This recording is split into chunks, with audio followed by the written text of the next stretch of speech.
No, I haven't. It's going live I now. thought that was the intro. Hey, you crazy cats. All right, Pakka. I thought that was it. I thought we were on. Hey, you crazy cats. 42's live streams and videos are simply not available on vinyl. You will have to go to the YouTubes for I thought that.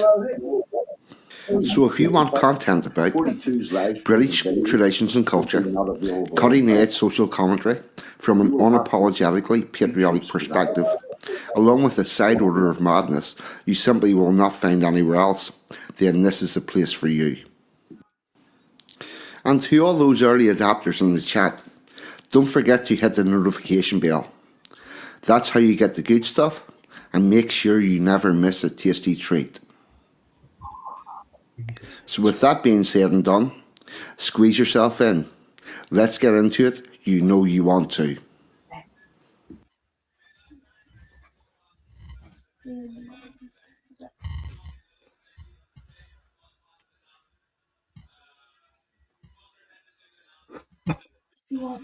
Good afternoon, good morning, good evening. Please delete as applicable because the internet is worldwide.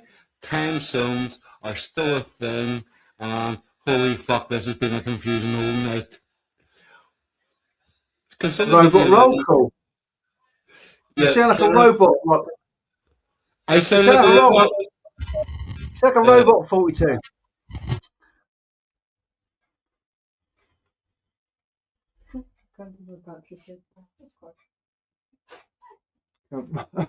Robot roll call here for a minute.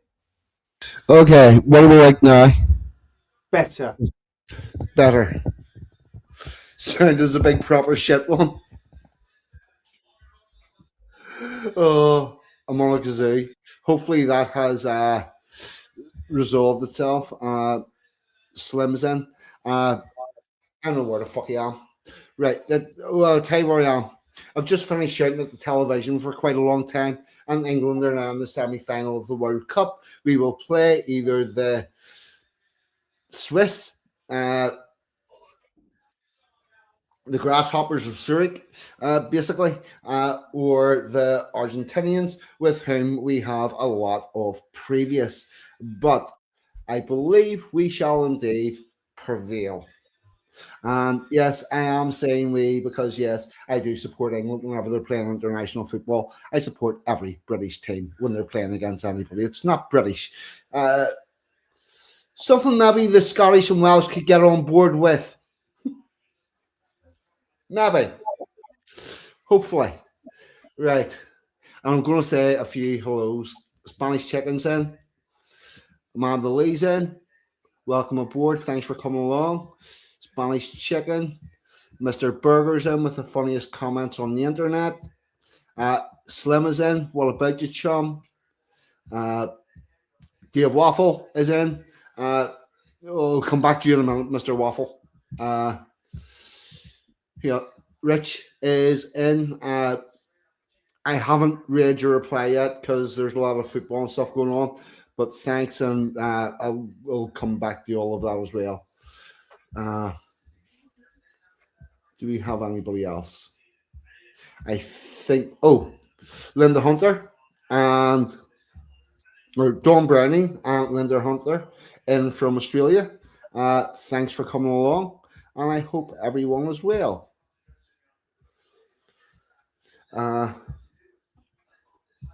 Yeah, where the fuck am I? Right, Mr. Pakka, what about you, chum? I'm all good, thank you. I did not watch the football, but I did watch along on the score, as it were. Yeah. Oh, I have to go the whole hog, wherever possible, and shout and scream at the TV. It's just something that's sort of buried deep inside me. It's been there from when I was a child. And the England won. England won 2-1. Haaland went off before the end. Yeah, I reckon he probably has got an injury, as I predicted in the description. It was like Stamford Bridge 2.0, and we fucking slaughtered the Vikings, of which I'm most pleased. Yeah, so there's all of that. I know where the fuck I am. Right, we'll get back to this. Right, we'll start off where we'll start off with the shout outs. One would be Robin, Courage is the Cure, Australian girl who will keep you up to date in all the tyrannical aspects of our current governments. And the other one is RPW Media. This fella, Rich, who does a live show every Friday night at 11 p.m. British summertime. I'm not sure what it is in America where he hails from, and he will keep you up to date with everything that is going on in America. And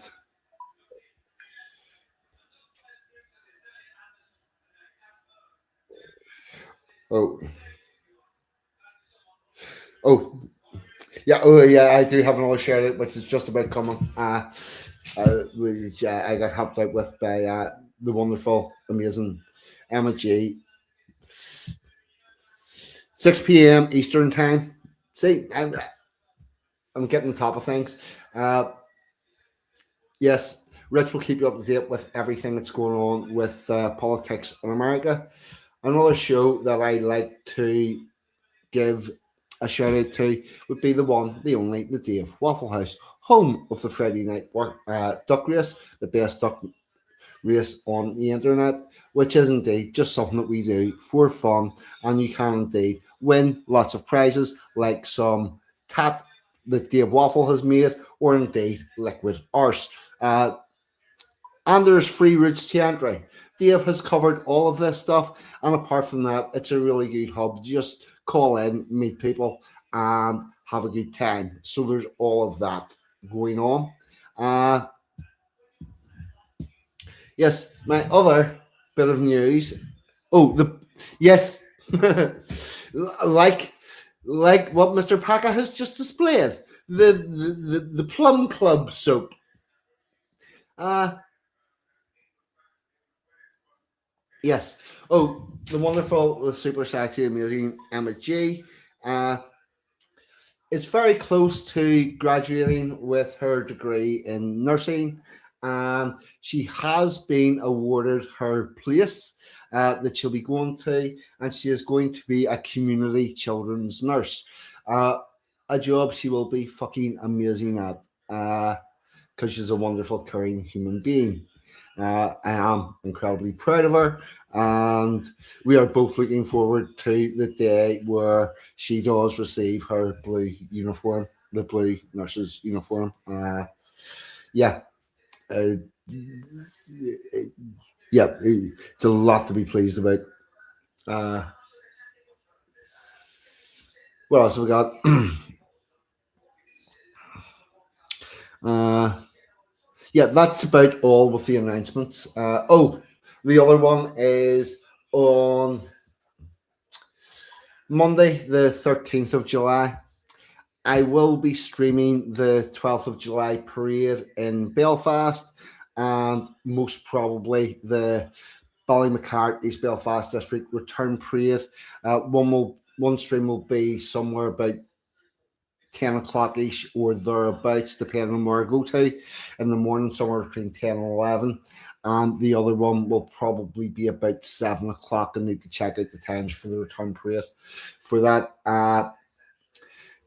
I've I'll put it out in the. I'll put it out public now.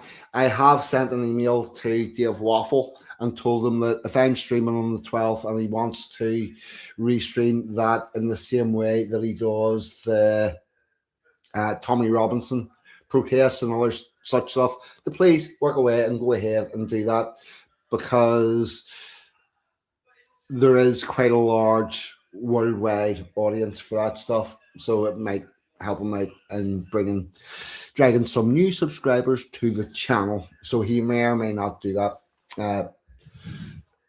And other than that, oh yes, Mr. Pakka, have you heard of the 7-year itch? I have. Right. That's where after 7 years, people get itchy and want to change things what they're doing. Well, we've got this thing in Northern Ireland called the 7-year glitch, because every year we have our parade on the 12th of July. However, we do not parade on a Sunday as it falls this year. So you get the 7-year glitch, because the parade times the bonfires, and we do not parade on a Sunday. It's bad form to light a bonfire on a Sunday, and therefore, traditionally, the bonfires will be lit sometimes on the 11th night and sometimes on the 12th night, but at 1 minute past midnight, so it's off the Sunday. Which means that I have been hearing fireworks all night. I've been smelling smoke, heard a couple of bands out. It's been absolutely fucking beautiful, even in Ballymacart. I'm expecting something similar tomorrow evening. Yeah, so that's all good, but it has all been a little bit confusing. Exactly what's happening with the bonfires, but they have been very good. And there was one bonfire in County Tyrone that traditionally has a topper on it that is political in nature, and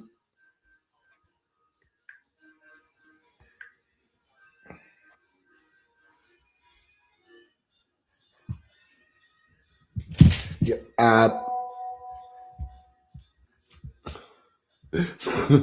most of your best friends have the 7-year glitches.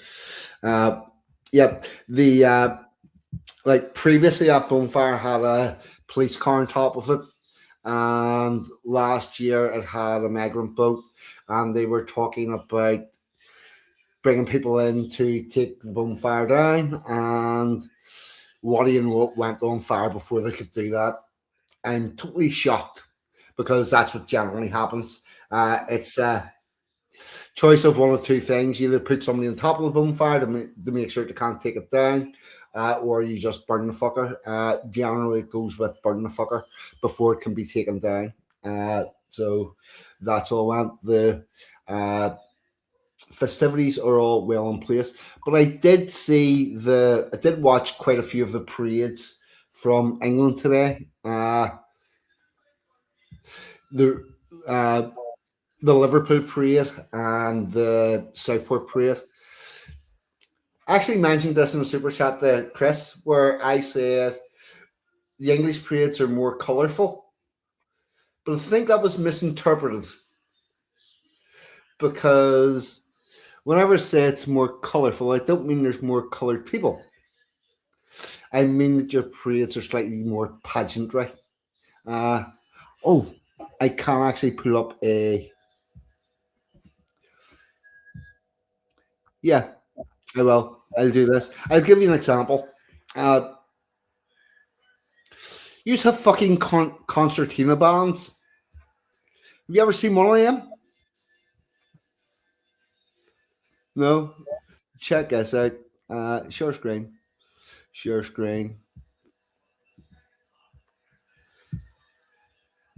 Sure. Put this in the theater mode. Check this out. The high pitched fucking beats in this are absolutely class.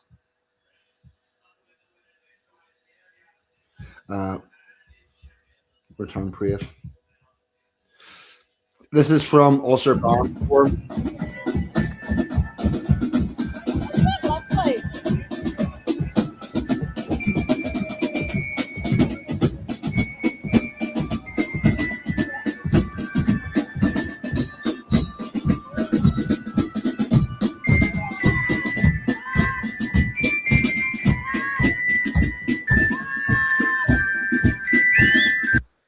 Check that out. All those high pitched fucking things. That's a fucking perpendicular glockenspiel. It's the weirdest, most beautiful sound I've ever seen in my life. And whenever I say that the English parades have got a bit more colour to them, it's things like this I'm talking about. Although, having said that, we do have an orange order in Ghana. So if anybody,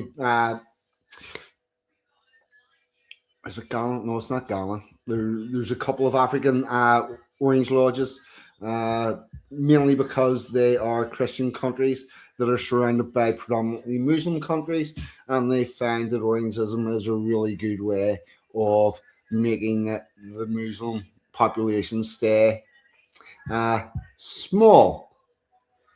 Yeah, fucking a perpendicular glockenspiel. We just see these other contraptions. Fucking mad. What the fuck is this thing over here? That's like an accordion, but only perpendicular. And then followed by these miniature squeeze boxes. I think that's the pair of symbols this lady here has. Check out the fucking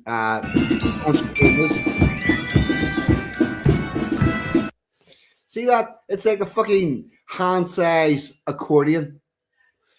And it produces a really strange note and tune. And the high-pitched glockenspiel carries for quite a distance. I swear to God, this band should be fucking everywhere. I like to enjoy going past playing Gary Walls.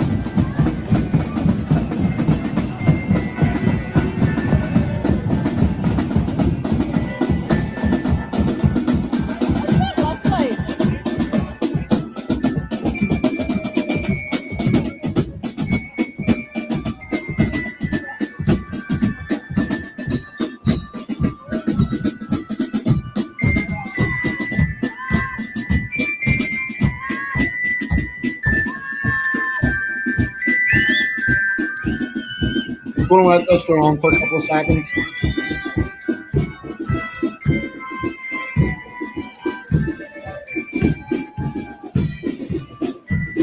Oh fuck, that glitched. Let me see.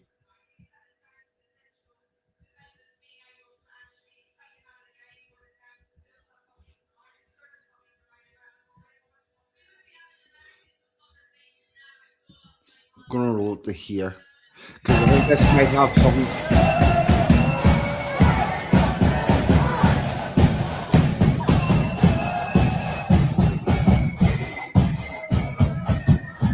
Nah, it's not right. The other thing that you have in England is it's fucking it's class. I absolutely love that sound. Interestingly, that band could get gigs or invites to pretty much any parade it wanted to because it's got a bit of difference. But here's the interesting thing. See the likes of Al Mack that's in a band or Chris Dangerfield was in a band, and if they get a gig or an invite to play somewhere, they get paid. With these bands, it's exactly the other way around. So they get the invite, and then they've got to fucking manage to get themselves there. They've got to pay for everything while they're there, and they've got to go get home. And if they do get a fee, it's going to be very, very minimal. It's not going to cover their costs. So these people don't just do this; they pay to do this, which is why they probably aren't seen in all sorts of parades. But Scotland would be an easy reach for them to get up there because it's a really nice, different sound. Oh, Edmund, welcome aboard. And yes, that's the other thing I want to talk about before we try to get to our content. Anne Whittingham murdered. Every sympathy to her friends, family, everybody at New York and all of that. It's what she. I don't know what happened. Well, nobody knows what happened yet, but I can tell you it's very, very wrong. The one thing I will say is the police have rushed out and said it's not terrorism. And this confuses me because how you get to terrorism is it is a political objective furthered by violence. So if you've got violence in order to further a political objective, that gets you to terrorism. However, until you've got the perpetrator and figured out his or her motive, you can't get to terrorism because you don't know what the reason was. But you also can't get the not terrorism. I believe they have went very early on that call. I also think that they arrested the first white British male that they could find in order to, not because they think that person did it, but because it works really well for getting your sound bites out early. He was a 26-year-old white Englishman until he wasn't yeah, anymore. And then he was just a 26-year-old Englishman that had been released. yeah, As soon as he wasn't the guy they were looking for, he stopped being white. Or yeah, they stopped mentioning it, bizarrely. yeah, because it's not about, it has got absolutely fuck all to do with what happens to any person. It's got everything to do with how that event can be spun in the narrative. And this is the level at which our government has got to with not giving a fuck about you. Because Anne Widdecombe, whether you agree with her, whether you disagree with her, she is an important person. She's an important person to your family, regardless of any of that. But you can't say that she's not an important figure within the British political system. And they really don't care what happened to her. All they care about is what way they could spin it. And to take this to the extreme, uh, a woman gets murdered by a canal in Dublin, Ireland, and Sinn Féin organise rallies to make everybody know that you can't be targeting people with the same ethnicity as a murderer because they're not all like that. And so they don't really give a. I can guarantee you, had it been an Englishman that murdered the woman in Dublin, there would be no such calls. They would not. Sinn Féin would not be having rallies saying you have to be fair to the English people and treat them all as individuals. That would never ever happen because they don't care what happens to the people. They only care who does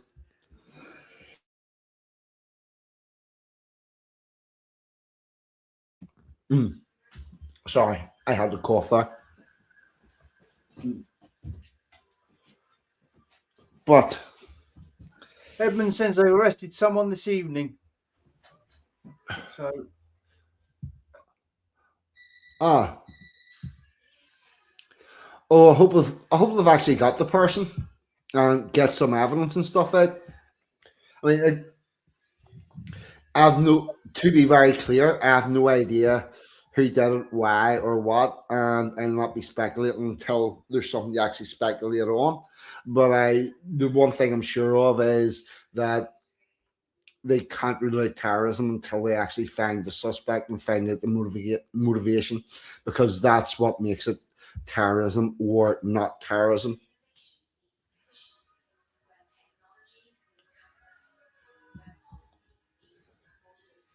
Sim says, man 28 arrested in South Yorkshire over death of former Tory minister. My other question is, if it turns out that it's a rabid leftist, what part does Rishi Sunak uh, and all the other Labour MPs that have been talking shit about reform and restore and anybody that's right wing and saying how vile and evil they are they on the hook for promoting this violence? Because they've done everything except say just go out and kill them.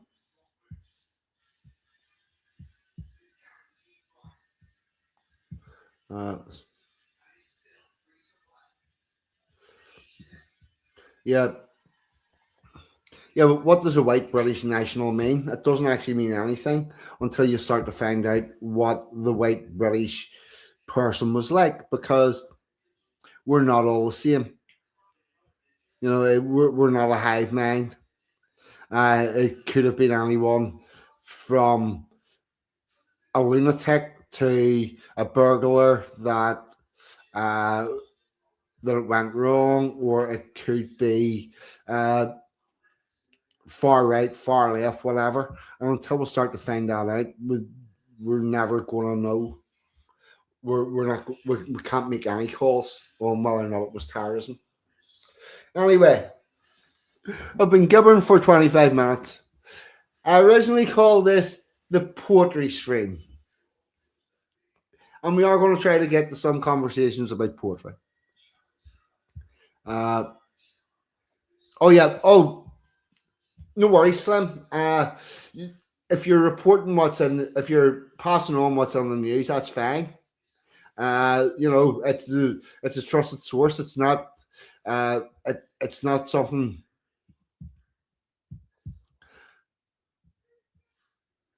It was. It was definitely counted.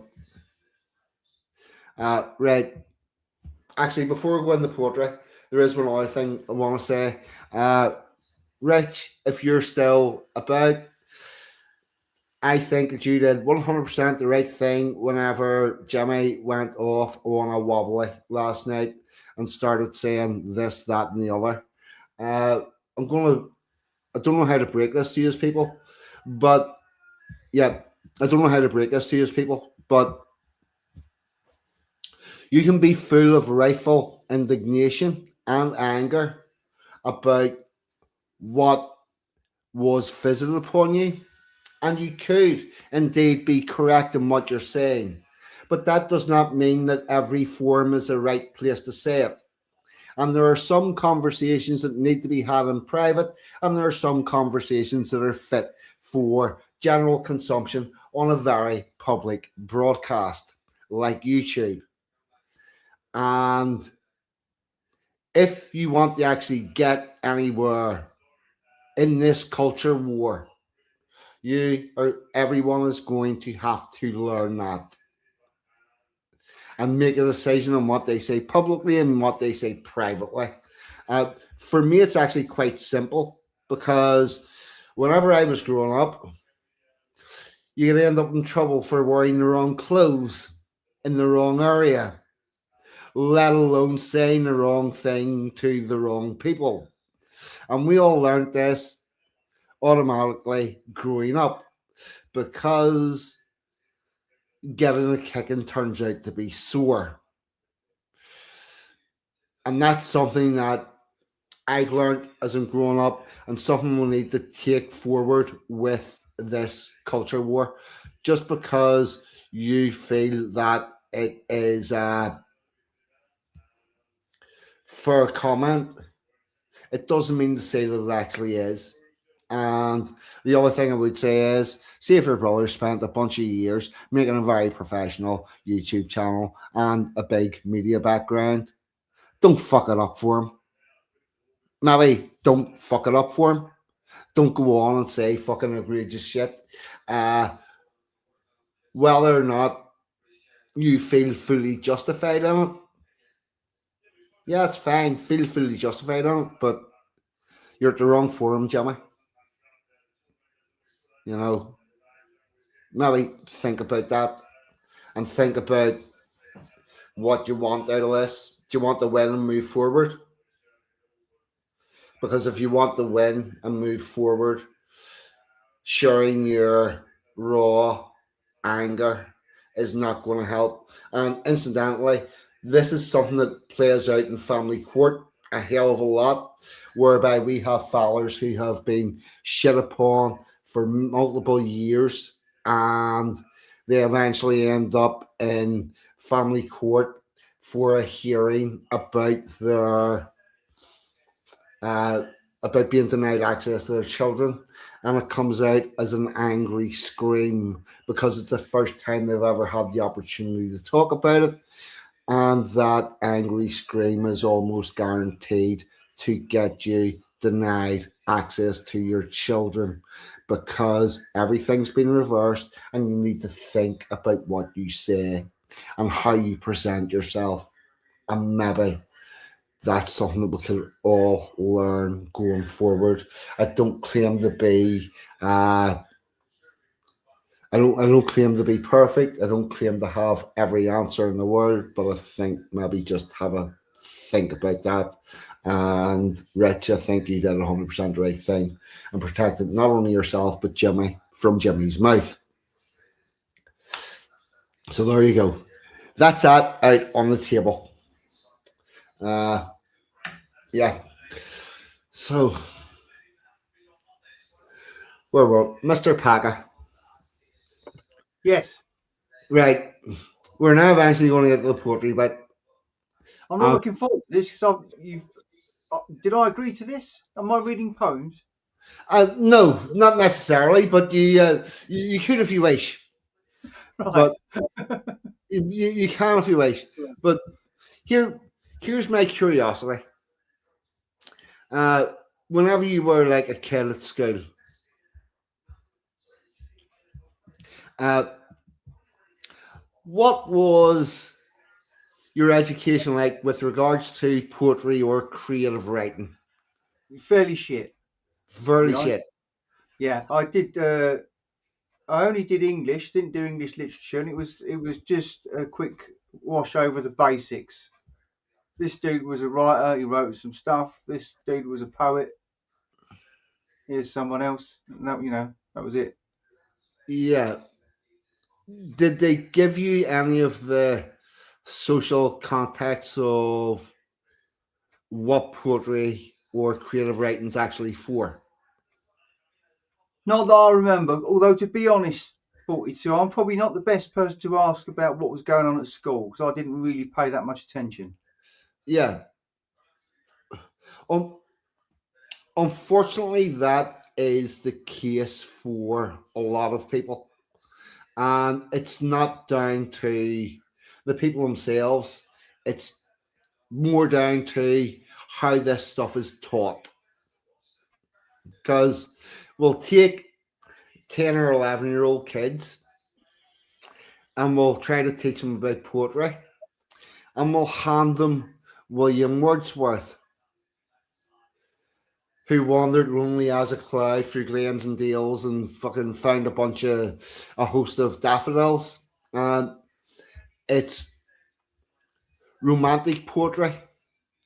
Wordsworth, most of the other people that you get shown in school, they talk about the world as they would like it to be. That's the romantic end of it. Whereas the other side of that is someone like Kipling, who describes the world as he actually sees it. And getting 11-year-olds interested in poetry and creative writing by giving them some of it, the work by someone who sees the world as they would like it to be, and it's all metaphors and whatnot, it's really not going to work because apart from anything else, even if they're too young to even understand the concept or why a poem is good or bad. When the reality is, whether or not a poem's good or bad, in my opinion, has got less to do with how well it's written and more to do with how well it tells the story. And somewhere along the line, the idea of poetry and creative writing is supposed to be to weaponize the English language and send it in the battle. To be able to learn how to put down your thoughts and put forward your best argument. That's what the object's supposed to be. But very few people got that actual lesson. And to be fair, uh, it's not in my school. We touched on that very slightly, and we did a couple of bits of working class poetry, where it wasn't all creamy and dreamy. But the only thing that really did for me was to allow me to realize that this stuff exists, and the other problem I had with poetry in school was I tended to have a feeling after reading a poem that I could probably write better. And the reason that some poems and some poets became famous and notorious or were publicized and whatnot had a lot less to do with their ability and more to do with the people who were judging them and whether or not they liked them, which seems to have persevered. Whenever you talk to Chris about being a stand-up and getting as far as Edinburgh Fringe, but then there was a glass ceiling where nobody was prepared to let him move outside of that, regardless of how good or bad he was as a stand-up comic. It was like, we're not going to put this forward to a wider audience. And that seems to be what happens with poetry also. And I was curious as much as anything about your thoughts on how we deal with teaching about creative writing and disseminating it. My thoughts? Yes. I don't know. I mean, I was at that age, I was not into poetry, and I don't know what you could have done to get me into it. Probably got you to leave it the fuck alone. Yeah, I was. I'm waiting, one of those boys that wasn't until you were mature enough for it. Yeah. Yeah, you maybe should have tried again at 17. Yeah.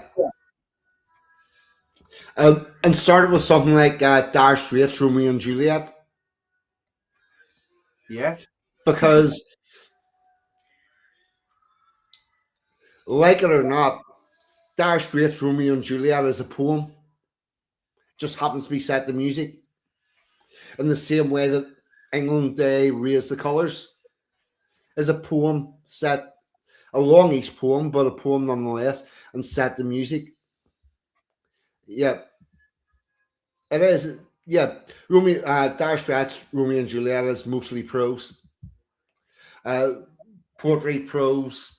A lot of people get snidey about whether a poem has a rhyme scheme or whether it's free write where it doesn't have a rhyming scheme and whatnot, but it's all the same way. It's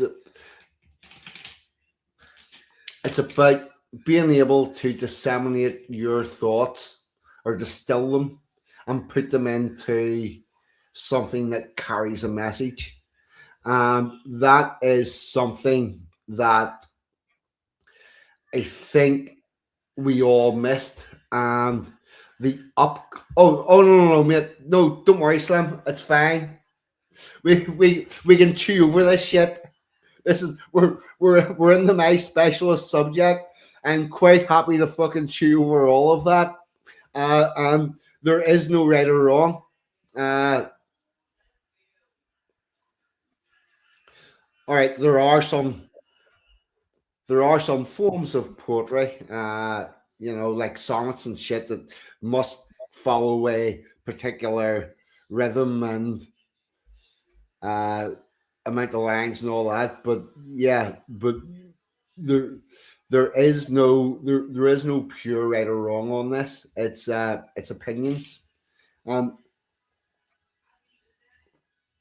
think the problem, and I think where the problem manifests mostly is when we go to try to engage with any form of officialdom, like writing your CV or writing a job application or writing a letter to your member of parliament or all of that.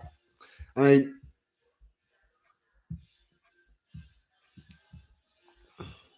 Shake, Shakespeare wrote plays that contained poetry, and I'm pretty sure that he wrote some standalone poems as well. We laid upon a shady bank, my hand was all a quiver. I undone her spender belt, then her leg flew down the river. Yeah, it's all of that stuff. But if you think about it this way, you're coming to write a letter of complaint to your member of parliament, or you're trying to write something to anything important. Do you think having previously written a couple of hundred of poems where you learn and practice how to get your point across in an eloquent manner is going to help you or no?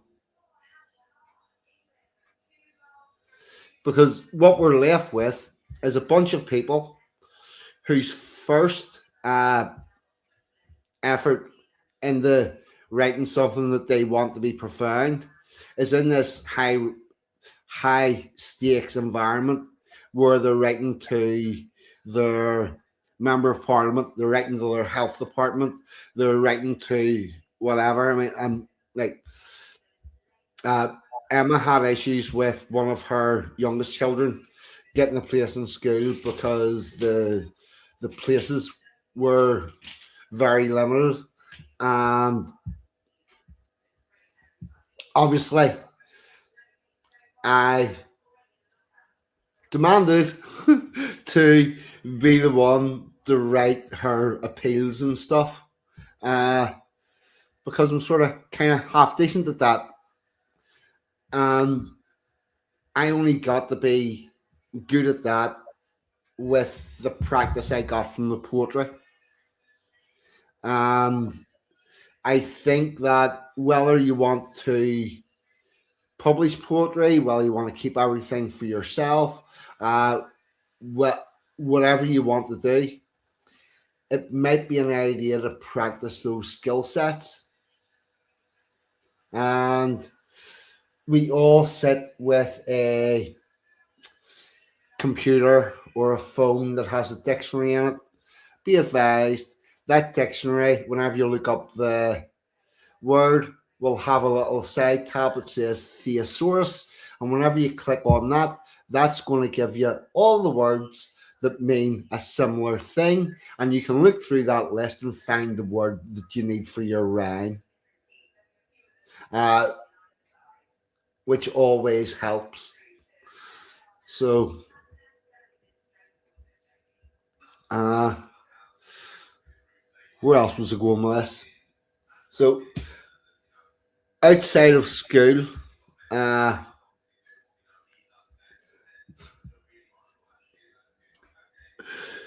Billy, if your penis is telling you the words, that means you're talking through your cock. Not always the best way to go. Can end up with problems. Don't talk with your cock, and definitely don't think with your cock. Once the small head starts overruling the big head, you make stupidly shit decisions. Nothing good comes of that. You need to avoid that. Uh, so, other than that, other than school, what would you say your experience with poetry has been, Mr. Pakka? Well, my father liked Spike Milligan, so Ah, I enjoyed Q8 from a young age, on Q9 and so on, and obviously then learnt that the bloke wrote. So I have read a lot of his poetry, and I've read all his books about the Second World War. But yeah, So I understand poetry. I understand. I enjoy it from a funny point of view. You know.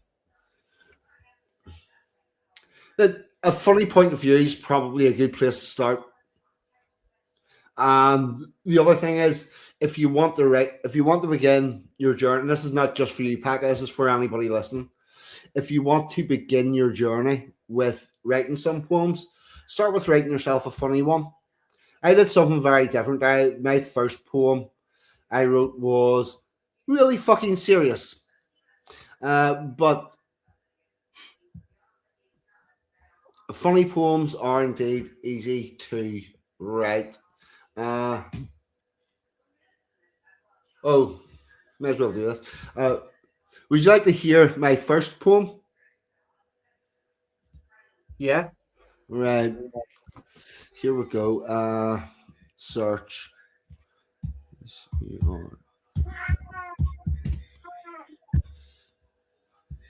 This is called Survive Then Thrive. This is the first poem that I wrote and decided to upload online. And yeah, bear in mind, I did just say it's probably easier to start with a funny poem, but the other thing you can do with poetry is get all the shit out of your system, like Jimmy did, but maybe try to make it not make you look very fucking angry, because that doesn't help. I'm going to zoom this in.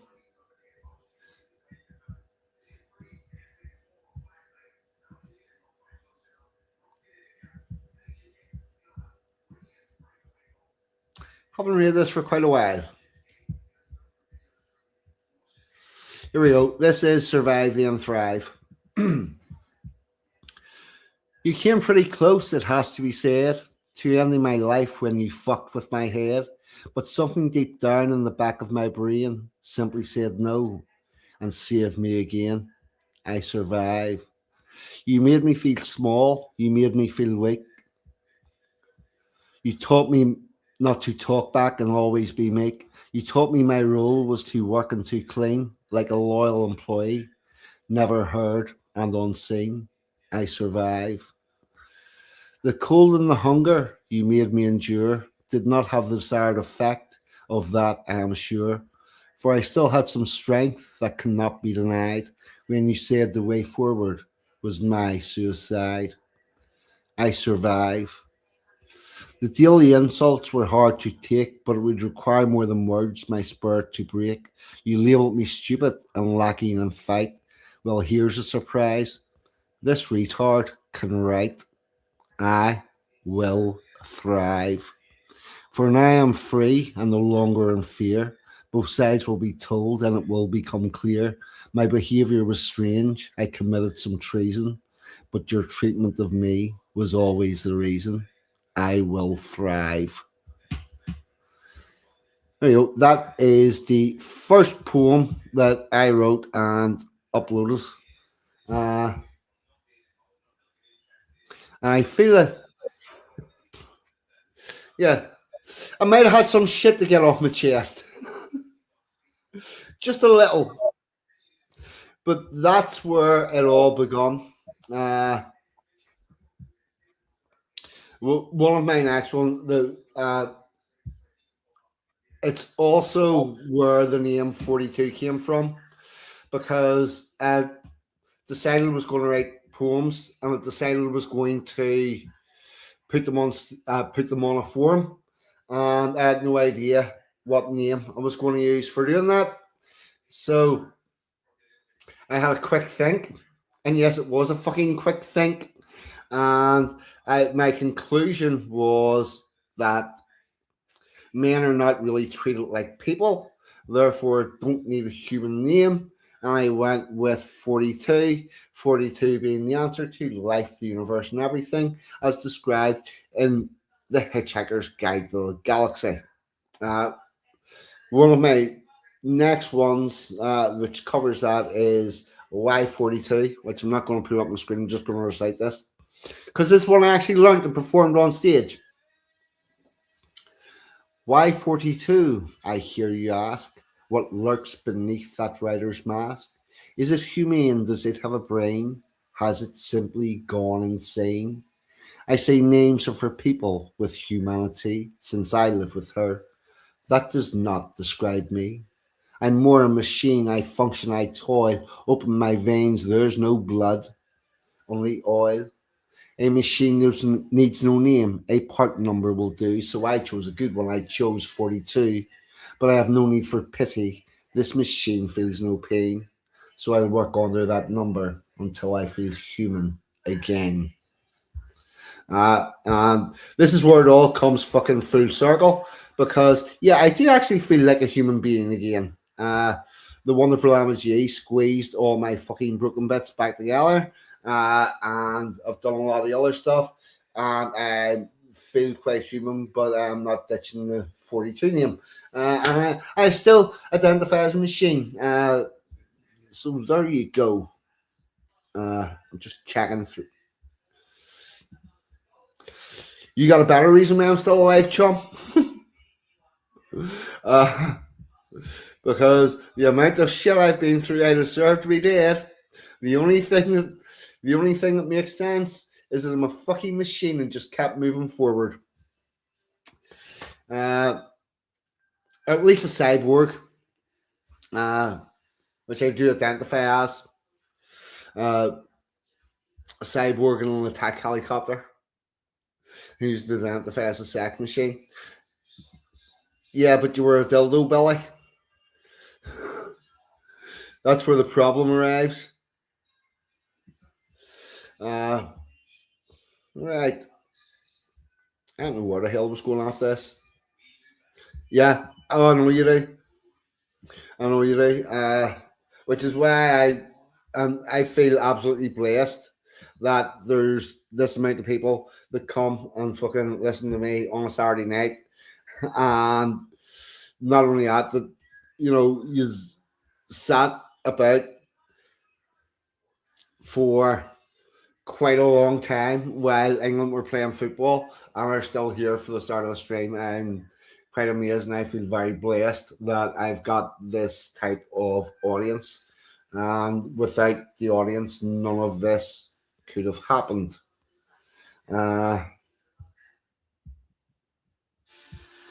It's Sunday, for fuck's sake. It is indeed. Today is indeed Sunday.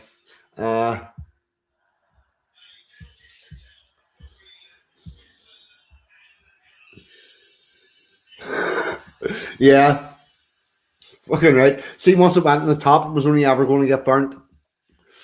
Yeah. Cool. Get your exercise in. I might actually dig up an exercise poem for you. Something about that.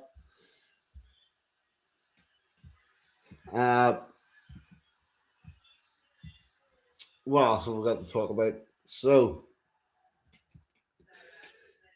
what I'm thinking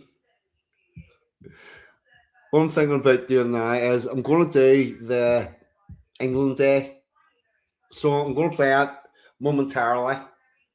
But first, I'm going to recite. Oh, fuck, go you, hashtag. Excellent. Good man. Keep up the good work. Just keep doing what you're doing. Get plenty of water in you and work away. That's really good. That's really good news. I'm going to recite the precursor to that, which is of serfs and kings, mainly because it is basically it's a poem about Ulster. But I think whenever you hear and see this one,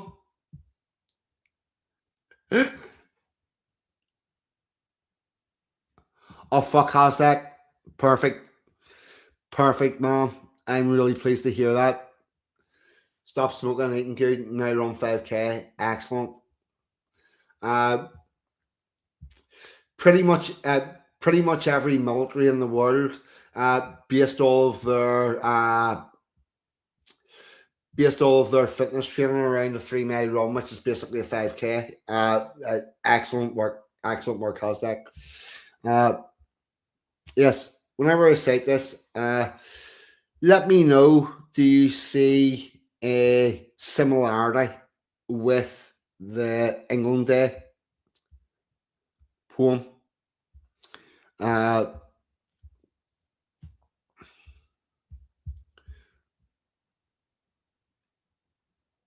Yep. But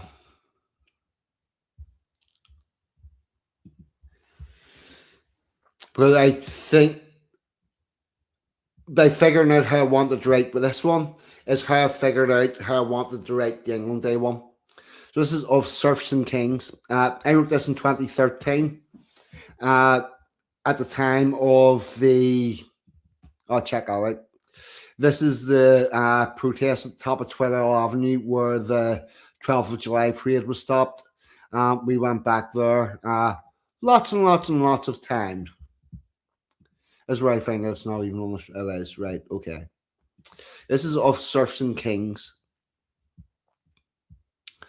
I am a million different things, a paradox of serfs and kings, a pacifist that went to war, an apprentice boy that shut the door. I built ships of steel, the sea to command. I am Cornithia, picked knight of red hand. I built those fancy DeLorean cars. I served a million pints and bars.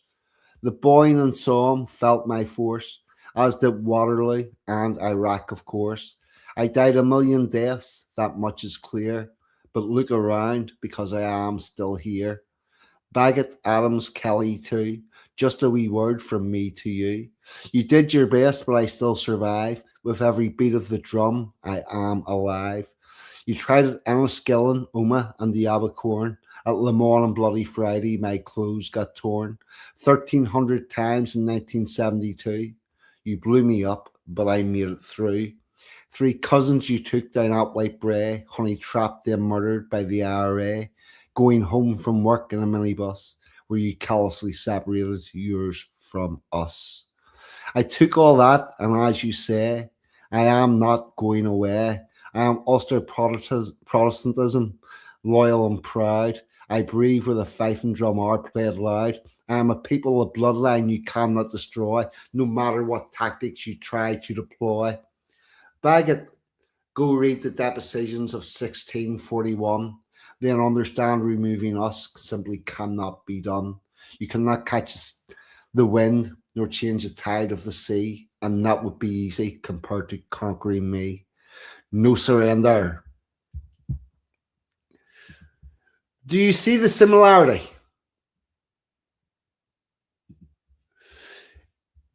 In that it's basically a long list of things that happened. Yep. The England Day one is actually much better. It's I've learned a bit in the interim, and the bits that don't rhyme in between but actually carry the story more precisely is where the leap and change came from. But all of that needs practice, and unfortunately that's what we as a people don't do. The thing confuses me.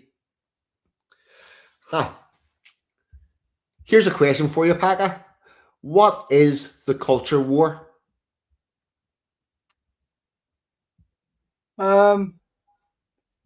It's them attacking and taking down what is ours, is it not? It is that. Anything that makes us, undermine it.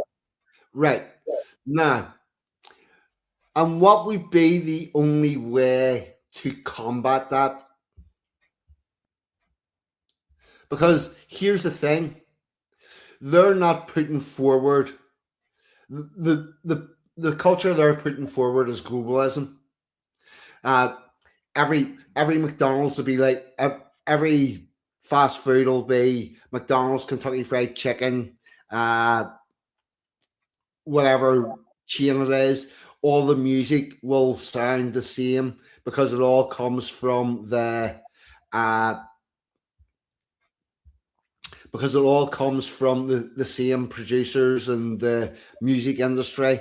Everything's all the same. There's nothing individual. They stop London looking like London. They stop Belfast looking like Belfast. They stop New York looking like New York. They take away everything unique. The only weapon that we can possibly have in a culture war is our culture. And it's a question of, can you go in and imprint your culture above what they're trying to put forward? And this is where I find it really strange, because it seems that the people on the right are prepared to do anything except use their fucking culture in a culture war. Why are the Morris dancers not radical? They've got fucking sticks. Why are we not pushing to have a maypole in every fucking housing estate in England? Because that's what a culture war would look like. If you actually send your culture into battle. And somehow all the people on our side of the fence seem to be prepared to do anything except use their culture, to the point where we have Tommy fucking Robinson, an Englishman, the home of Shakespeare, the home of the Globe Theatre, the home of all of these great fucking writers, of Wordsworth, of Kipling, of all these people. And what does he produce for us? Someone playing a fucking clarinet with bacon on their shoulders. It's not going to work. We need to dig in and use our culture and push it forward and send it into fucking battle and make it better. Well, it's not hard to make it better than what's being put forward as the opposition. Can we have a festival that's better than Notting Hill? Of course we fucking can. You could knock it up in an afternoon. And the key to all of that is participation. Because it doesn't matter how strong. Yeah, radical Morris dancers. Why do Morris dancers have sticks? Please, somebody tell me. Because I'm convinced that the reason why Morris dancers have sticks is somewhere along the line, these people were not allowed to have weapons. So they created a fucking dance with sticks. So they had the ability to fucking practice. And if you have a look at Morris dancers, the way they swing those sticks about, they are strikes. They do strike the other stick. But we seem to have left all of that behind. Oh, Anglo, we will. We will. There's no doubt about it. Yep. Rhythm sticks. And with that... That reminds me of a song. Yep. Which again, that song, Hit Me With Your Rhythm Stick, is indeed poetry. It's not a fucking song. He doesn't even sing it. Elvis Costello talks everything that he fucking says. It's Ian Jury. Yeah, Ian Jury. Yeah. I did like Ian Jury as well. Yeah, Ian Jury with Blackheads, yeah. Yeah, he did the exact same thing. It's a poem, put the music, but although I haven't said that, Hit Me With Your Rhythm Stick means absolutely fuck all. It sounds intelligent if you don't know anything about any of the places he's talking about. It's just a list of places. Like, see if you start off with a global map and just fucking go around and find all the places you can make rhyme together. you've got that song. Again, it survives in the cultural zeitgeist because it's also going out to people that are similarly shallow in their listening. And I would also bring it on to your man, that fucking punk poet with a spiky black hair. He's a Northern, isn't he? What? Northern Yeah. bloke, Manchester Yeah. or something, isn't he? Either three-part name. What the fuck did you call him? But see, that bloke I'm talking about. Have you heard how fast he recites his poetry? He just fucking rifles it right from one end to the other. Because if you had the time to think about what he was saying, it's shit. There's no substance to it. There's substance in about every fourth line. And he's done the same thing that rap does, which is you make it really, really quick so you don't give people time to think about it and digest it. And he got pushed by the media. Yep, that is rap. I'm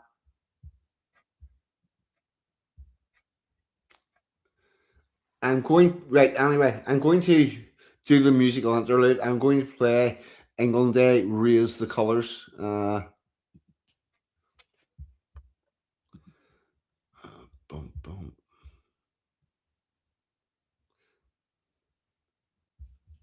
Oh no, it's not that one. Orange, yellow, green, blue, purple. Ha! Found it. Something's happened to my computer. My files aren't all exactly where they used to be. Anyway, here is England Day, Raise the Colours. And we'll play that. Who are ye, in rags and rotten shoes, all dirty and bearded, blocking up the way? We are English. We come from the edge of Europe, beyond which lies only water, ice and death. This is the place we made our home. Raised our cattle, planted the crops, evoked their gods from circles formed of stone, so those gods could witness us atone. When Roman forces did invade, we fought as lions, refused to yield, and those we left out in the field, but the English, they were the seed. Who adversity did propagate, an indomitable people who we would fight to toil and mock in equal measure, and find humour in our adversity, because that is our way. The battle-weary tribes besieged by Vikings, banded as brothers with Angles, Jutes and Saxons, took some years of consideration to produce our culture of toleration. The creation of the English nation at Stamford Bridge we won the day, but William was quickly on his way. 1066, the commutation brought the cursed Norman invasion. A ruling class they would impose until calls for Magna Carta arose. And to all the kings the message was sent: you only rule us by consent. So what of the English, I hear you ask? You know us as the working class, the ones whose toil, blood and sweat brought you the greatest empire yet. So you should learn at your mother's knee of revolutions that number 3. That number 3. 1, 2, 3. Agricultural, where mechanised planting and harvesting was married to selective breeding, we created a food surplus, the envy of the world. Industrial, where we conjured cities to house factories inhabited by a well-paid workforce to man the machines. This coupled to the ingenuity of English engineers who never found a problem without a solution. The third, the glorious one, that brought about civil and religious liberty, one rule for all, and the radical notion that a man should profit from his labours. But we are not greedy. We exported our language, our law, our sense of fair play. In our safe shipping lanes trade flows through never-ending day. And when Britannia ruled the waves, we used our power to free all slaves. We managed the world and allowed all others to travel in the social order we created with humour in adversity, because that is our way. Achievements we have too many to list. From this small kingdom God has kissed. We travelled the world from the highest mountain to Arctic's Kabatic tundra and back again. The traces of our kindness are in our railway lines that transport the world to work. Our compassion in the water systems that hydrates foreign soil. We left everywhere better than we found it, because that is our way. I could list another thing or two, like how we taught the world to queue, but I'll leave that for another occasion. It's time to have a celebration, admire the wonders of our creation. To our ancestors, homage we must pay for doing things the English way. For we are the English, and this is our day.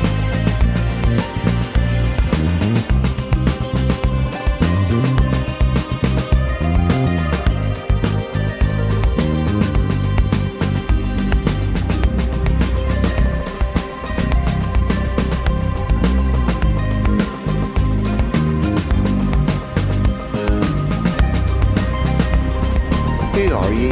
In rags and rotten shoes, all dirty and bearded, blocking up the way. We are the pilgrims, master.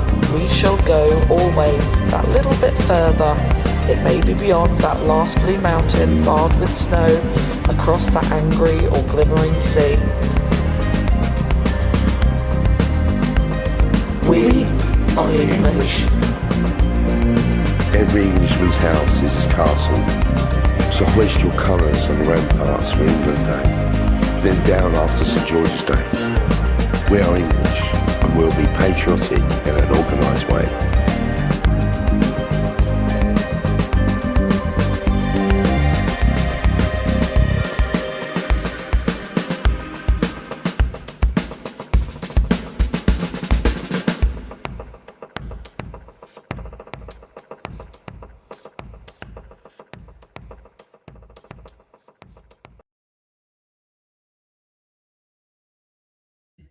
Do you see the similarity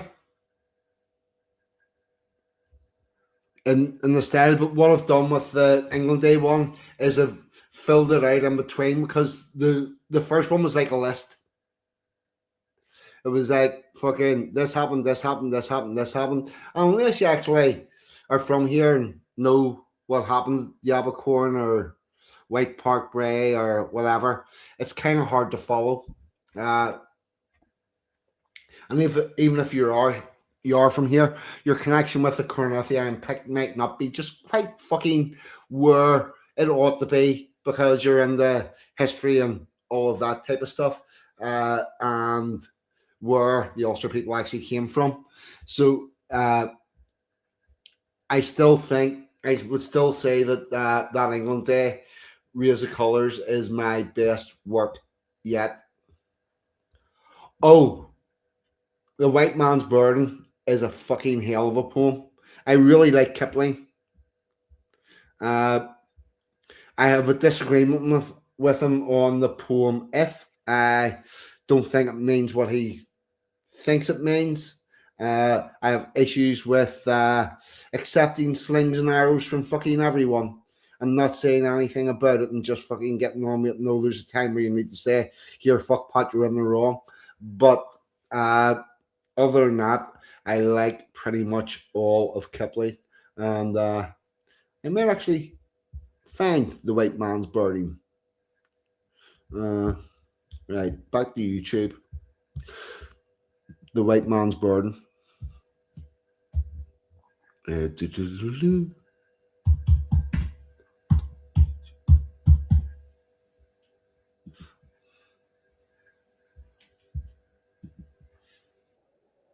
Oh, I've got advertisements.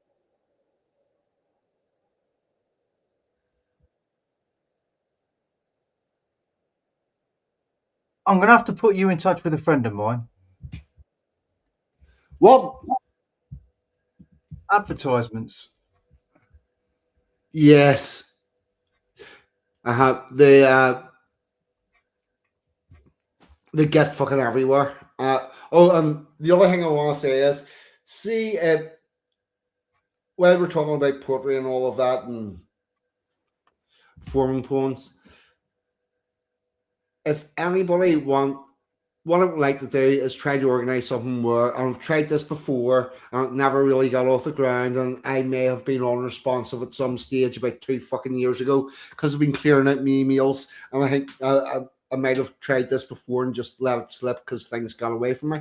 I would like to get people to either send in or come on and read their own poetry that they've written, not as a competition, just to fucking have a go at putting something on paper and spitting it out, because I think the people in this chat would actually be quite fucking good at it.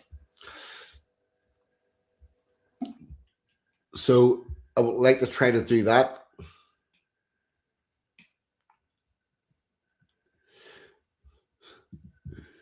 You should up there, Gazelle. I might do that, Linda. We will see. Here is the white man's burden. If I can fucking find it, what am I doing? Right, hold on. Need to take you out of studio. Need to present you. Share screen. Share screen. A white man's burden. Roger Kipling, who does make exceedingly good cakes. And this is the white man's burden. Burden by Rudyard Kipling. Oh fuck! It's white man's. This version is being read by Bird Brain of a Cad. I'm not going looking for another one, but yeah, it's being read by Bird Brain of a Cad. Burden by Rudyard Kipling. Take up the white man's burden. Send forth the best ye breed. Go bind your sons to exile, to serve your captives' need. To wait in heavy harness, on fluttered folk and wild, your new caught sullen peoples, half devil and half child. Take up the white man's burden, in patience to abide, to veil the threat of terror, and to check the show of pride. By open speech and simple, 100 times made plain, to seek another's profit and work another's gain. Take up the white man's burden, the savage wars of peace, fill full the mouth of famine, and bid the sickness cease. And when your goal is nearest, the end for others sought, watch sloth and heathen folly, bring all your hopes to naught. Take up the white man's burden, no tawdry rule of kings, but toil of serf and sweeper, the tale of common things. The ports ye shall not enter, the roads ye shall not tread. Go make them with your living, and mark them with your dead. Take up the white man's burden, and reap his old reward. The blame of those ye better, the hate of those ye guard, the cry of hosts ye humour, slowly towards the light. Why brought ye us from bondage, our loved Egyptian night? Take up the white man's burden, ye dare not stoop to less, nor call too loud on freedom, to cloak your weariness. By all ye cry or whisper, by all ye leave or do, the silent, sullen peoples shall weigh your gods and you. Take up the white man's burden, have done with childish days, the lightly proffered laurel, the easy, ungrudged praise, comes now to search your manhood through all the thankless years, cold-edged with dear-brought wisdom, the judgment of your peers. It'll be okay. Why this Sargon? I can tell you why. I can tell you why I diss him. I don't trust him at all. I also don't believe he believes what he says. I believe that quite a long time ago, Sargon of Akkad got involved with Gamergate. And from Gamergate, he's talking about Kipling. What? He was talking about Kipling. Billy was. Oh, oh, oh! Here, there's Kipling wrote one poem that I don't like. That's hardly dissing him. That's me saying that one individual poem, I don't like it. Uh I I don't like if but other than that,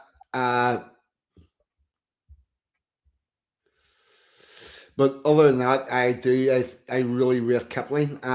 Lothar Shepard said about his son being killed in World War One. The other thing is, his son had failed the medical, and people were dissing Kipling for his son not being in the war. And Kipling went out of his way to pull strings and get him enlisted, get him an officer's job in the army. And like a hell of a lot of officers in World War One, he got killed. So might have been better to just take the slings and arrows and say he's not medically fit.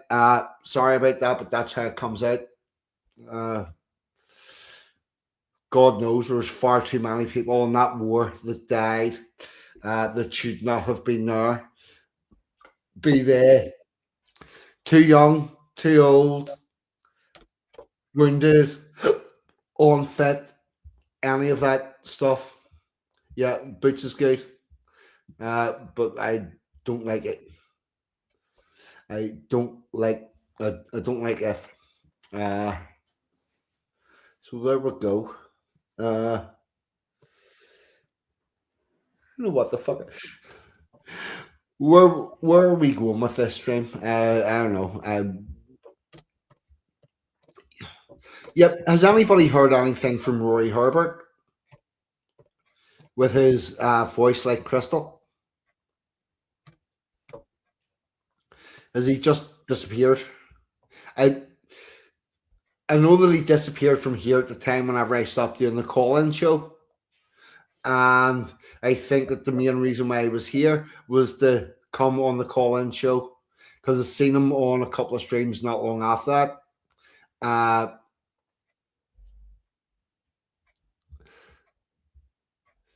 But don't know. Yep. The English bringing tanks to a gunfight since 1916. Yeah, the tanks were what broke the stalemate of trench warfare. Yeah, I miss them too, mate. I do. The other thing is, people talk about why in World War One that we simply keep feeding more men into that slaughter against trenches, but the problem is there was no other choice, because the line of trenches ran pretty much from Switzerland to the sea. It was just one continuous line of trenches that had been reinforced and reinforced and reinforced and reinforced on both sides. So you had no space for tactical maneuver or advantage. It was, just run at those machine guns. Why don't you? Not a great way for fighting a war in any way, shape, or form. Yeah, I miss John too.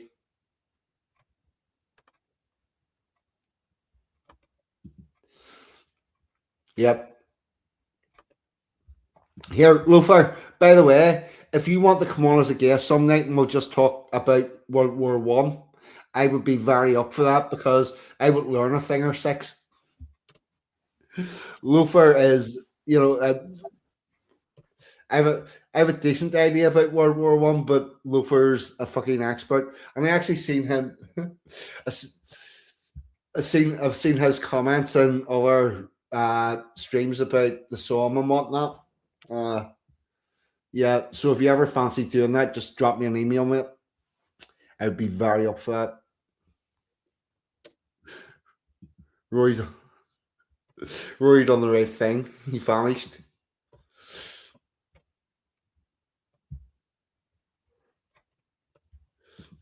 Perfect.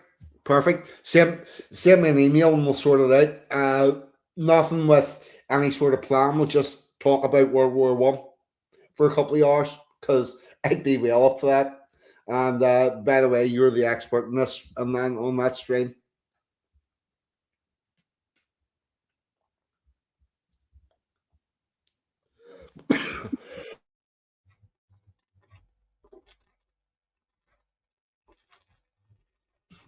Fuck. I can tell you, I think I'm correct, that the tank was invented in a pub in Lincoln. Ah.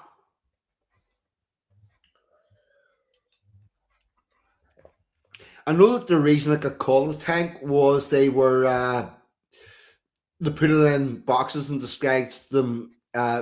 They freighted them and created them, and they put tank on it as if it was a water tank, and that's where the tank name came from. But yeah, your local areas where they actually come up with the beast. Yeah, and I think it was built in Lincoln as well. We've got a museum in Lincoln. There's one of the many things you can do if you ever visit Lincoln. There's a castle and a cathedral and 2,000 years of history, but there's also a tank museum. Oh, that'd be cool. That would be cool. Tell me this. Is there a nice slow-flowing river about Lincoln direction? Lincoln has the largest inland harbour. Yeah, that's going to be that's going to be too much. What we're looking for is something that you can walk about in and welly boots to run a fucking England Day duck race actually in England. In Lincoln, that might be tricky. I don't know. I'll look into it. Yeah. Well, we'll have a think. It's not happening until 2030, by the way, so you've got a bit of time. But the current plan is for the England Day Duck Race 2030 to be held actually in England. So that Emma J can come over and we can do it, and hopefully we can meet a bunch of you nice people from the chat, from the scrubs, from wherever, and it's going to be really fucking easy. Because it's going to be at a field beside a river. You bring a barbecue, you come, you do the event, and then you can fuck off again. So you're not stuck with people for a weekend. You don't have to book hotels. You're not getting put up by anybody. You come, you do the event, and then you fuck off again. And I think that will probably suit most people. There will obviously be people that split off and go to the pub or whatnot and all that, which is great. But the idea is to have it like arrive and go, just take yourself up and somewhere that's nice that you can do other things in the local area, such as go visit a tank museum. Yeah. Lincoln's got everything. It's got Roman walls. It's got a Norman cathedral, a Norman castle that was built on top of another castle that was there before. A prison in the castle, which was used, and a hospital, and they're used on telly often as locations. Was it sacked by Boudica? I'm not sure. That I don't know. I do know that there was a very important battle took place at the castle that would have swung England one way or the other at some point. Might have something to do with the off fella from Yeah. I think Lincoln was quite critical in the English Civil War, but I'm not 100% sure. What? That'll probably be it. There was probably some siege or battle there. Yeah. Oh, and also a copy of the Magna Carta's there. I'll just throw that in. Oh, that would be the cathedral that is in the video of the England Day Race of Colours. That bit where it says the Magna Carta rose and it shows you the document in the cathedral. That would be Lincoln Cathedral. Oh yeah, come to Lincoln. You can spend a day there. Easy. Hashtag really good call. Walking the Trenches is a very good channel. Uh, take that away. Sorry, I'm checking through the castles aren't romantic. They're symbols of Norman subjugation. Yeah, unfortunately, the Normans were quite prolific in their building of castles. Uh, Absolute cunts. But Lincoln's got Roman walls, which is why I was thinking possibly Boudica was there. And by the way, what do you think Boudica killed more of, Romans or Britons? Well, you're going to say Britons? Well, yeah, 100%. Because Boudica did not just go after the Romans. She went after all the fucking collaborators with the Romans. Because the Romans could not have run the country without the collaboration. Basically, the Romans come over, they took over, but they had the ruling class that originally had ran everything, and they worked in collaboration with the Romans. And then Boudica had an uprising and killed a lot of them. And then the Romans went away, and those people who had been working on the side of the Romans were not very popular and almost got annihilated. But then the Normans come over in 1066, Battle of Hastings, and see all the fucking ruling class. They all collaborated with the Normans. And the Normans put them in the positions of power. And they would be the ancestors of the likes of your typical left wing, blue haired, fucking screechy bastard. And these people that absolutely hate Britain, England, and anything that's British or English. That's where they came from. They're these fuckers that collaborated with the Normans. They've been doing it for quite a long time. And that's one thing that will need to be sorted out in order to save this country. Never mind the fucking foreigners. We need to sort out the collaborators, because they're definitely not helping our cause one way or the other.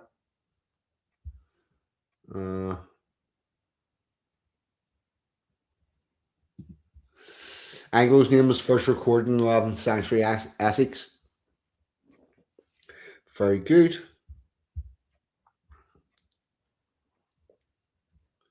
Yeah, the Walk in the Trenches.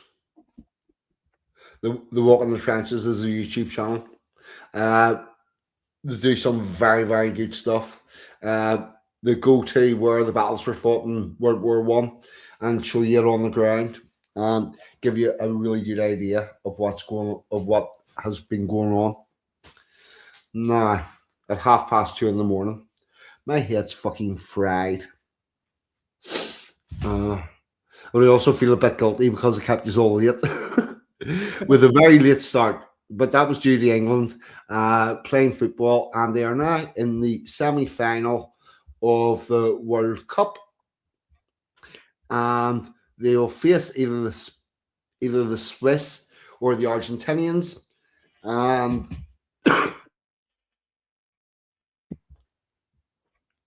it looks very like the whole thing is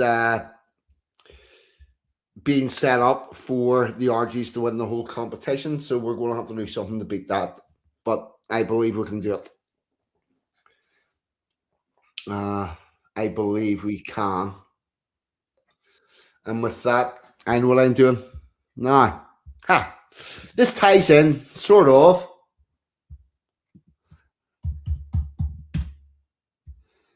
Yep.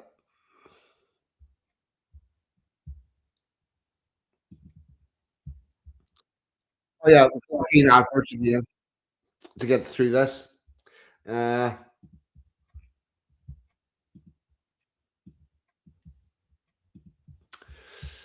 another version of poetry. Again, set the music, and the important thing is that it carries a story. And here we go, musical poetry by Battle and Skinner. And this is going to segue into something else. Hopefully.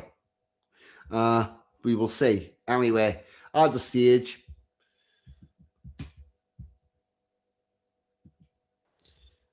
There we go. That was one football song.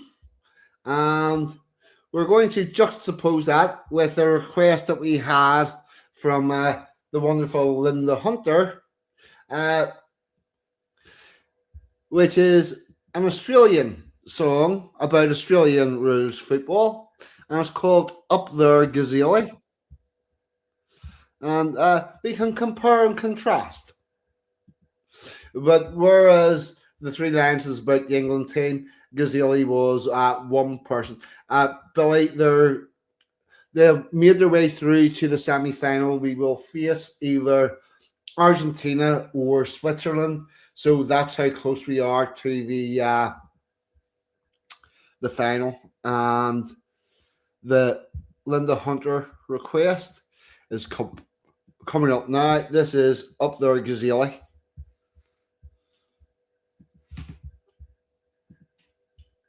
Linda's family are quite involved with the Australian rules football. And here we go. This is dedicated to Linda Hunter. This is Up There Gazelle.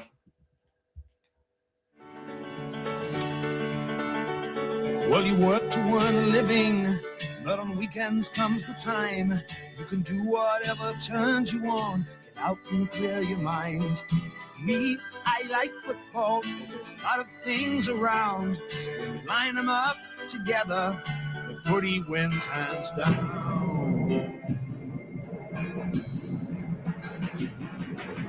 Up there, Gazelle, in there and fight. Out there and Adam, show them your might. Up there, Gazelle, don't let them in. Fly like an angel, you're out there to win.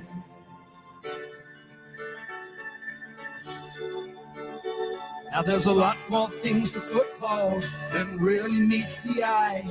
There are days when you could give it up. There are days when you could fly. Either love or hate it, depending on the score. When the team run out or they kick a goal, how's the mighty roar? Up there, Gazelle, in there and fight. Out there and Adam, show them your might. Up there, Gazelle, don't let them in. Fly like an angel, you're out there to win. Up there, Gazelle, you're out there to win. In there and Adam, don't let them in. Up there, Gazelle, show them your hide. Fight like the devil, the crowd's on your side. Up there, Gazelle, in there and fight. Out there and Adam, show them your might. Up there, Gazelle, show them your hide. Fight like the devil, the crowd's on your side. The crowd's on your side. There we go. That was Up There Gazelle for Linda Hunter. Anglo's made a point here. Got to be proud of our sports. I've got an opinion on this. I know you're all shocked. 42 has opinion. But I do not believe that the England football team is the 11 mercenaries that are on the pitch at any one given time. I believe the England football team is the 80, 90,000 people inside Wembley Stadium when they play at home. It is the more thousands of people in the fan zones, in the pubs, in the clubs, and indeed in their own house, who all stop everything whenever they start playing and come together with a common goal of actually scoring a fucking goal. And they have that 90 minutes to be in tune and together. That's what the England football team is. The England football team is the fact that whenever it comes to half time, the power grid near shits itself because so many people switch on the kettle at the exact same fucking time. The England football team is that collective hope and feeling. And that is what you need to nurture. In the 1800s, we got to the point whereby people were getting jobs in munitions factories so that they could play for Arsenal Football Club, as it would become, in order to circumvent the rules. And from that point on, the players on the pitch stopped being from the community and started being the people that represented the community. And I think that as much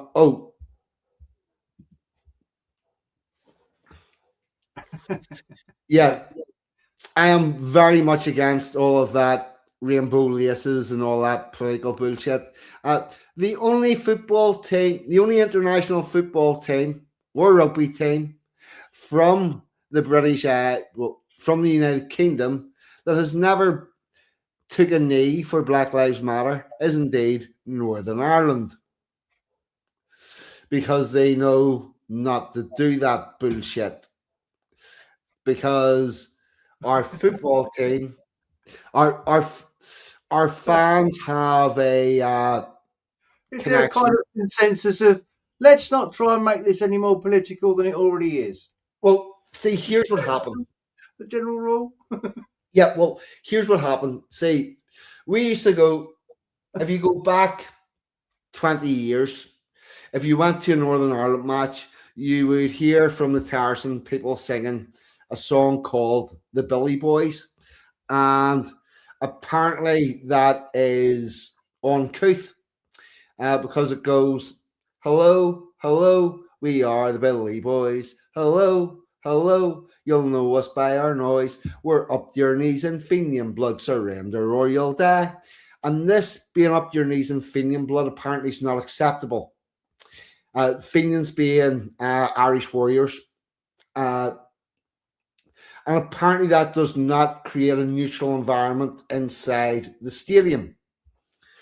And so a deal was done with the Amalgamated Northern Ireland Supporters Club, whereby we would remove that song from inside the stadium.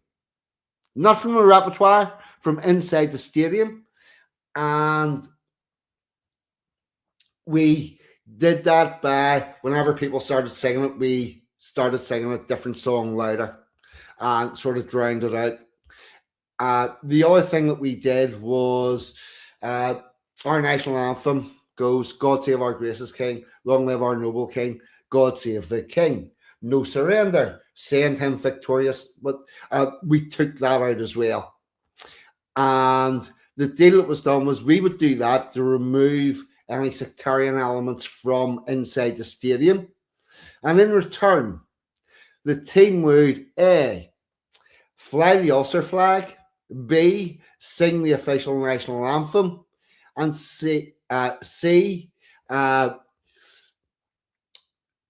wear poppies for Remembrance Sunday if we played on the 11th of November, and D, keep all other politics out of the stadium.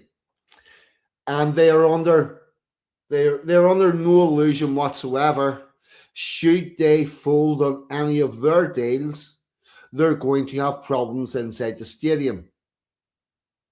Because I swear to fuck, I don't care what they do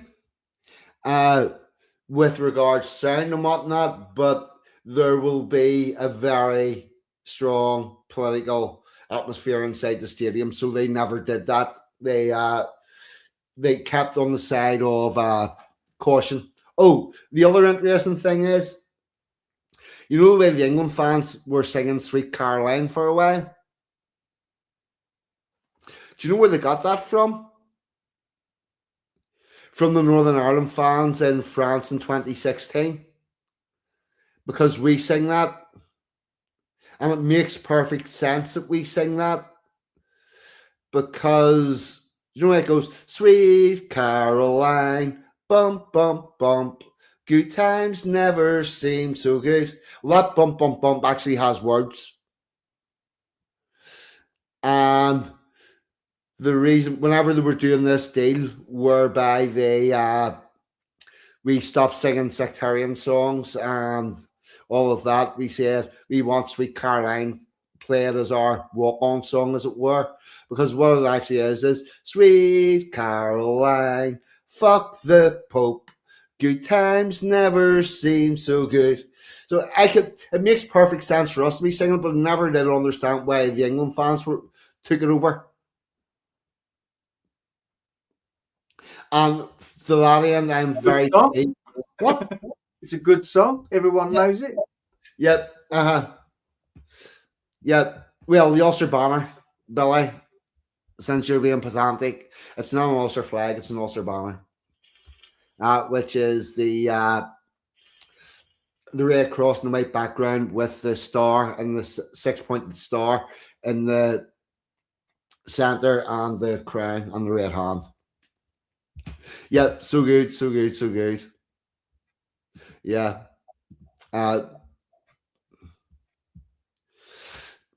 Nah, Northern Ireland fans have been singing that for a lot longer than rugby fans. Oh, here we go. Fight. Yeah. The rugby fans copied it, and now they sing zombies, which means absolutely fuck all. Yeah, we learn something new every Sunday school. So there you go. Anyway, we're coming up on 1 hour 51 minutes. It is 2:45 in the morning. At that, I think I'm going to do a roundup and play the outro, which Rich, RPW Media, created the music, created the words, the lyrics, all that sort of stuff, and I put the video on too. Rich, I fucking love that outro, brother. I'm gonna clear up there's a couple of bits in the video that I need to get done. Hopefully I'm going to get that done over the next week or so, and then I'll have it presented that it can be uploaded as a song of its own. So there you go. Anyway, before we do all that, yeah, I know. Well, I had to wait until after the England match. Thank you, brother. Thank you. Whenever I get fully, we'll sort it. And definitely, whenever it is, feel free, upload it, spread it, do whatever the fuck you want with it, because it's as much yours as it is mine. That's where we're at with that. Now, Mr. Pakka, any questions on the whole poetry thing? No. And any fun, thank you. Hey? Pardon? It was much fun. Thank you. Enjoyed that stream. Good. I enjoyed it too. It was a bit sort of disjointed because I wasn't really quite sure where the fuck I was going with it. But I wouldn't have been able to do this without your Pakka, so I really, really appreciate your help this evening. When I saw it, first I knew was poetry stream with Pakka, and I thought this is dodgy. Am I supposed to have written one? No. It was just more to talk about poetry and the process and all that sort of stuff. And the other while we're talking about burning things, I will say that as much as I did like seeing that mosque on the top of the bonfire in County Tyrone. It is still my opinion that the only acceptable effigy to be placed on a bonfire is that of Lundy the traitor, who was going to surrender Londonderry at the time of the siege. Yeah,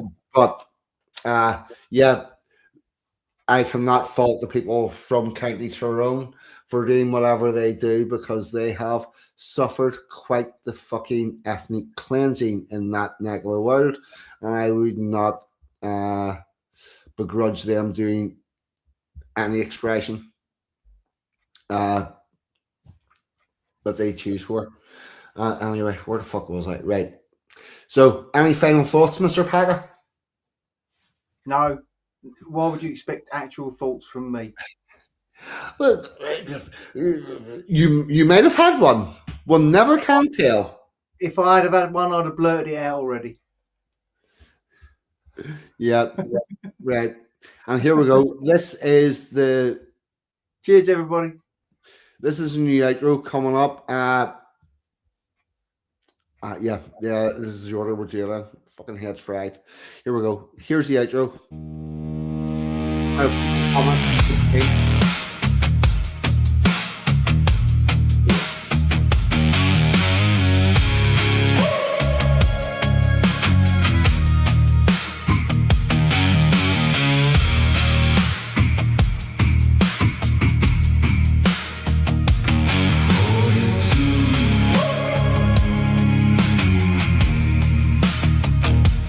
Boots in the red dirt, name carved in a stone you can't move. 42 wears the north wind like a tattoo. Green field trapped in the gray sky, salt rain still stuck in his throat. Far from the line on the map, he carries that border like a coat. 42, Ulster's poet, patriot, spitting old ghosts into new dark songs. From the cold, wet edge of Northern Ireland to the dry heat where his shadow runs long.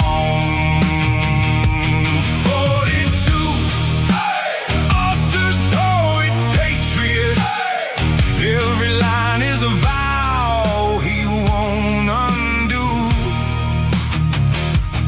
Hear that low voice curse and bless, words like broken glass in the heather.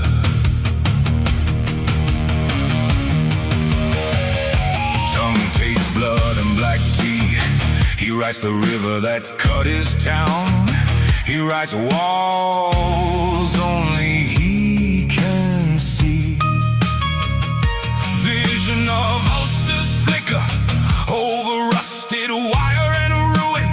He plants a flag in this dead valley and calls it home by singing. 42, Ulster's poet, patriot, spitting old ghosts into new dark songs. From the cold, wet edge of Northern Ireland to the dry heat where his shadow runs long.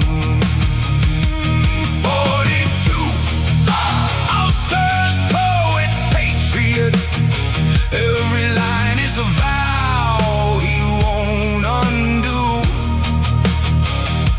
Hear that low voice curse and bless when the dust says 42.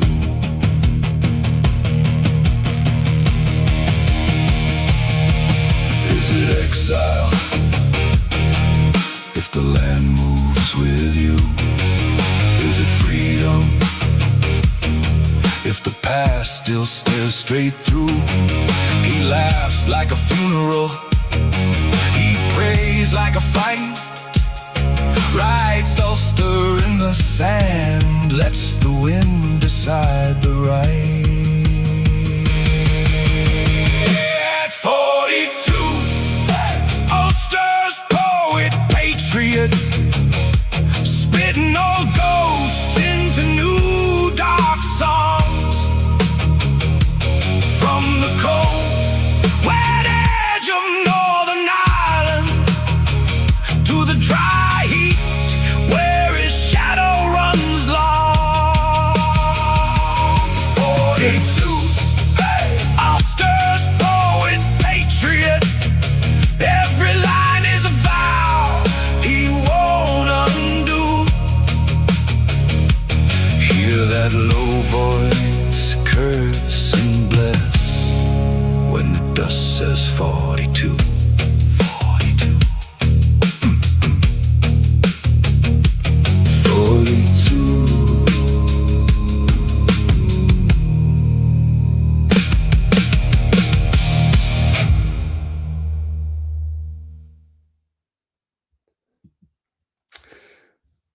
Absolutely class, Rich. Thank you so much for that song. Pakka